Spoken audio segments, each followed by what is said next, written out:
కర్ణుడు యుద్ధభూమిలో చావు అంచున ఉన్నప్పుడు కృష్ణుణ్ణి ఇలా అడుగుతాడు. పసి వయసులోనే తల్లి వదిలేసింది. ఎవరికి పుట్టానో తెలియదు.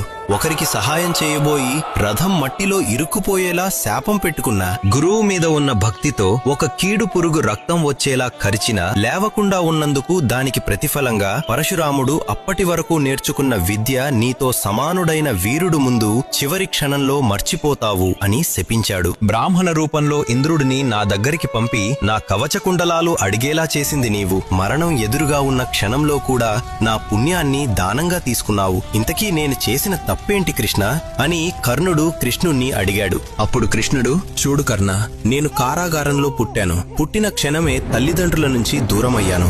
నా సొంత మేనమామే నన్ను చంపడానికి రాక్షసులను పంపించాడు. విధి నన్ను ప్రాణంగా ప్రేమించిన రాధను కూడా వదిలేయాల్సొచ్చింది. కురుక్షేత్ర యుద్ధం వల్ల నా వంశం నాశనమయ్యే శాపం రాబోతుంది అని తెలుసు. అయినా సరే ధర్మం కోసం యుద్ధాన్ని నడిపిస్తున్నాను.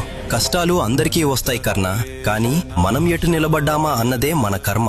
వీరుడివైన నీవు అధర్మం వైపు నిలబడ్డావు. అందుకే నీ జీవితం ముగుస్తోంది కర్ణ అని కృష్ణుడు వివరిస్తాడు. ఇలాంటి మరిన్ని స్టోరీస్ కోసం మన ఛానల్ ని ఫాలో అవ్వండి.